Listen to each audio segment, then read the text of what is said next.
Hello students, welcome back to my YouTube channel Sahrish institute. So आज की इस video में हम अपना पार्ट 2 का आगे कंटिन्यू करने वाले हैं। बेसिकली मैंने आप लोगों को लास्ट पार्ट में स्पेस मैनेजमेंट वाला हमारा चैप्टर चल रहा था, मैंने यहाँ तक आप लोग को बता दिया था। आई जस्ट होप कि आप लोग ने इसको अच्छे तरीके से पढ़ लिया होगा।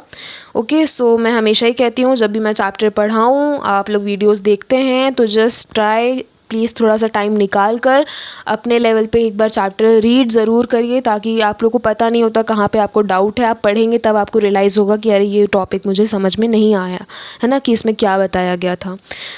ऑल राइट, चलिए स्टार्ट करते हैं। तो ये टॉपिक है वर्क सेंटर्स। वर्क सेंटर्स क्या होता है? Now you are well aware of the facts that each activity performed at home has specific requirements and it would be best performed if it has a working area specified for it.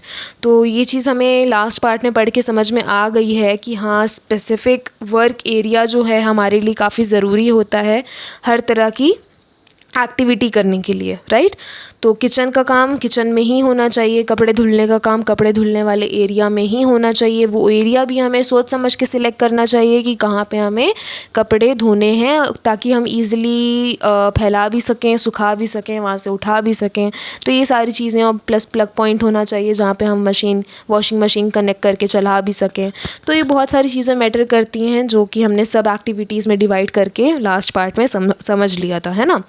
So the area specified for an activity is known as the work area. जो भी हम काम कर रहे हैं, जिस activity के लिए हम वो एरिया स्पेसिफाइड करते हैं कि किचन का काम किचन में, खाना बनेगा तो किचन में, और बर्तन धुलेंगे तो किचन में। तो ये सारी चीज़ें जो है एक्टिविटी के हिसाब से हम वर्क एरिया स्पेसिफाइड सिलेक्ट कर देते हैं कि ये है हमारा किचन।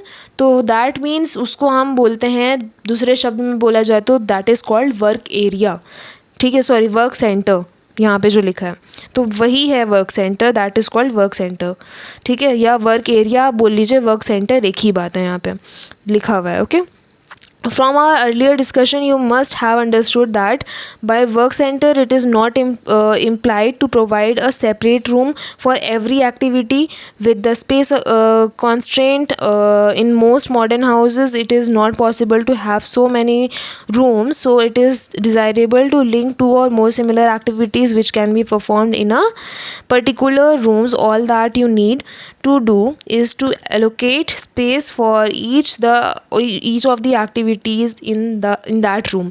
तो बेसिकली सीधी सी बात है, कॉमन सेंस है कि भाई अगर हमारा घर है, हम फ्लैट में रह रहे हैं, अगर छोटा फ्लैट है हमारा 2 BHK है या 1 BHK है, तो हमारे पास इतने रूम्स अवेलेबल नहीं कि हम हर एक्टिविटी के लिए अलग अलग कमरा डिसाइड कर दें, लाइक महलों की तरह कि ये इस काम के लिए है, ये इस काम के लिए है, ये फलाना काम के लिए है।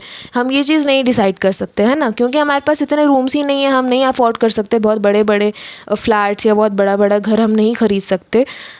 तो जस्ट अगर हमारा घर छोटा है तो हमें ये चीज़ अच्छे से मैनेज करना और ज़्यादा इम्पॉर्टेंट हो जाता है कि हमें कौन से एरिया में किस तरह का काम करना है।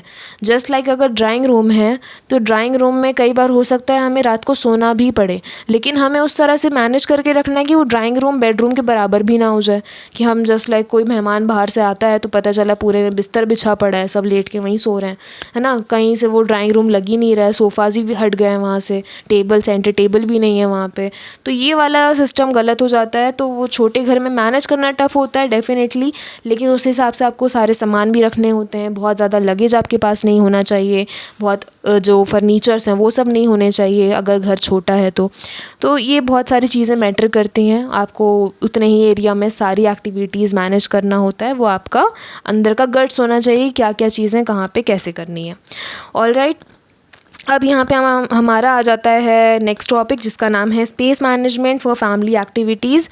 We will now discuss the specific requirements of some of these work centres for various household activities.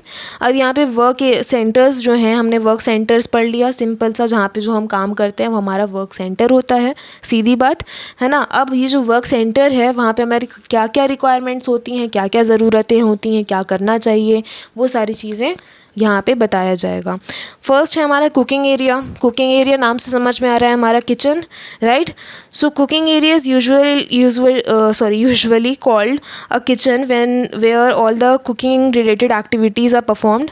ठीक है। Study the kitchen in your house and जज for yourself whether the arrangement made are satisfactory or do they need some changes. आप अपने घर के kitchen को एक बार study करिए, देखिए, ऑब्जर्व करिए कि ये एकदम सही है क्या, यहाँ पे सारी चीज़ें जैसी होनी चाहिए वैसी हैं, या फिर इसको चेंज करने की ज़रूरत है। In the kitchen, you need to store equipments and things which are required daily and those which are required less frequently. आपको किचन में जो है हर तरह के इक्विपमेंट्स मतलब सामान जो है स्टोर करके रखना पड़ता है। ठीक है। जैसे अगर वो डेली यूज़ वाले हैं तो भी वहीं रखना है, अगर कभी कभी यूज़ होते हैं जस्ट लाइक घर में कोई मेहमान आया है तब हम अपने जो कांच के बर्तन हैं अच्छे अच्छे वाले, मम्मी की शादी वाले, वो सब हम निकालते हैं, है ना। सेट होता है 6 प्यालियों का, 6 कप्स का, तो वो हम महंगे महंगे वाले सेट फिर निकालते हैं। तो वो सब सामान तो डेली यूज़ नहीं होता, तो जस्ट लाइक वो उसको भी हमें लेकिन स्टोर तो करना है किचन में ही। कहाँ पे रखना है, कैसे रखना है, डिब्बे में करके ऊपर चढ़ के कहीं रखना है, तो मतलब ऐसा रहे कि हाँ बहुत टफ भी ना हो निकालना, कभी मौके पे अगर निकालना है तो, लेकिन हाँ डेली भी हमें ये नहीं चाहिए कि डेली हमारे सर पे वो रखा रहे, है ना, क्योंकि टूटने का भी डर है फिर। तो ये सारी चीज़ें मैटर करती हैं, but there is a need to store everything in the kitchen, लेकिन किचन में ही स्टोर करना है। Therefore you tend to store them at different heights depending on the need। तो हम डिफरेंट हाइट्स पे, जो मैंने अभी बोला कि अगर इस तरह का सामान है, जो सामान है या बर्तन है जो रेयरली यूज़ होता है कभी कभी मेहमानों के आने पर या कोई ओकेज़न पर, तो उसको हम हाइट पर रखेंगे, कहीं ऐसी जगह जहाँ पे हमें कम से कम वो डिस्टर्बेंस ना रहे कि रोज़ हमारे हाथ से टकरा के गिरने का टेंशन है। तो the things that are required most often should be stored at a height most conveniently accessible to you so that you do not have to unnecessarily bend or reach high to pick up what you need। अच्छा, अब अगर हमारे daily use वाले बर्तन definitely हम ऊपर बहुत रख देंगे, जो हमें रोज़ ही चाहिए, या कोई दाल का डब्बा है हमें रोज़ ही चाहिए, हाँ भाई दाल बनानी है, तो ज़रूरी नहीं है कि उसको इतने हाइट पे रखा जाए, क्योंकि वो कहीं ना कहीं डेली रूटीन में डिस्टर्बिंग सा हो जाता है कि अगर आपको कुछ चाहिए तो आप बहुत स्टूल ला रहे हो, फिर उस पर चढ़ रहे हो, फिर प्लेटफॉर्म पे चढ़ रहे हो, फिर दाल का डब्बा उतार रहे हो, तो मतलब कहीं ना कहीं वो एक्टिविटी रोज़ होना मतलब नहीं हो पाती है मैनेज, ये सब चीज़ें मैनेज नहीं हो पाएंगी। तो ये बेस्ट है कि जो चीज़ें आपकी डेली ही यूज़ हो रही हैं, आपको पता है कि ये मुझे रोज़ सुबह दिन रात यूज़ करना है, डब्बा चाहिए ये वाला, तो उसको आप अपने पास ही रखोगे, नीचे रखोगे, है ना, common sense. Okay. So the heavier and frequently use things like आटा, राइस कंटेनर हो गया, ये सब चीज़ें यूजुअली स्टोर एट फ्लोर। ये सब चीज़ें फ्लोर पे रहे, लेवल पे रहे तो ज़्यादा अच्छा है, टू अवॉइड लिफ्टिंग, तो आपको चढ़ना उतरने वाला सीन नहीं करना पड़ेगा। Things use occasionally may be stored at a height. Occasionally जो चीज़ें यूज़ होनी है उसको आप ऊपर ज़रूर रख सकते हैं, above normal reach. This is called dead storage. इसको जो हमारे स्टोरेज ऐसे होते हैं जिनको हम रेयरली यूज़ करते हैं, ठीक है, जैसे मैंने बताया कांच के बर्तन हैं, खूबसूरत बर्तन हैं जो मेहमानों के आने पर निकलते हैं, उसको हमने ऊपर हाइट पे कहीं रख दिया, वो बेसिकली हमारे डेड स्टोरेज हैं जिसको हमने यूटिलाइज़ करा, हमने वो बर्तन वहाँ पे रख दिए, लेकिन हाँ कभी कभी ज़रूरत पड़ेगी तो हम वहाँ से निकालेंगे। That is called dead storage. Okay, you can observe all these storage arrangements in the cooking area. Cooking area मतलब अपने किचन में आप ये सारी चीज़ें ऑब्जर्व कर सकते हैं। This arrangement of workspace will depend upon whether it is sitting or standing kitchen। अच्छा, you can observe these difference in figure 12.1 and figure 12.2। Okay, ये सारी चीज़ें हम फिगर में देख सकते हैं। elevation plan of a standing kitchen showing various storage arrangements। अच्छा देखो, जैसे ये डेड स्टोरेज दिखा रखा है, मतलब कि ये काफ़ी ऊपर वाला एरिया है ना, तो इसके ऊपर यहाँ पे आप लोग सामान बर्तन वगैरह बड़ा बड़ा रख सकते हैं। तो बेसिकली कभी ज़रूरत पड़ी तो जैसे स्टूल रखा, ऊपर से निकाल लिया, बाकी सारी चीज़ें आप नीचे अपना हैंडी एरियाज़ में रखिए। All right. और ये हाँ, और अच्छा, सिटिंग एंड स्टैंडिंग किचन का सीधा मतलब है जस्ट लाइक, हाँ अब आजकल के मॉडर्न किचन्स जो हैं वो स्टैंडिंग किचन ही रहते हैं, है ना, बैठने वाला सिस्टम ख़त्म हो गया है। हाँ, पुराने घरों में, गांव वगैरह में हम आज भी जाएंगे तो बहुत घर ऐसे हैं जहाँ पे औरतें बैठ कर खाना बनाती हैं, है ना, जो देसी किचन टाइप कहलाया जाता है। तो वो वाला सिस्टम है, तो वो अलग चीज़ है, उसका अरेंजमेंट डिफरेंट स्टाइल से होता है। Okay, The pre-preparation area can either be inside the kitchen or some of this work can be done outside. Pre preparation वाला काम जो है देखो ज़रूरी नहीं है किचन के अंदर ही हो। मैंने बताया था आप लोग को प्री प्रिपरेशन का मतलब होता है खाना बनाने से पहले की जो तैयारी। अब वो तैयारी क्या होती है, जैसे आलू छीलना है, प्याज काटना है, टमाटर काटना है, मिर्चियाँ काटनी है। तो ये ज़रूरी नहीं हम किचन में बैठकर या किचन में खड़े होकर ही करें। हम बहुत मम्मियाँ हैं भाई, सीरियल आ रहा है, टीवी देखते देखते मम्मियाँ जो है छील रही होती हैं, काट रही होती हैं, करेले काट रही होती हैं, टमाटर काट रही होती हैं, सीरियल भी देख रही हैं, टीवी भी चल रही है, एंटरटेनमेंट भी हो रहा है, ड्राइंग रूम में बैठ के काम भी कर रही हैं।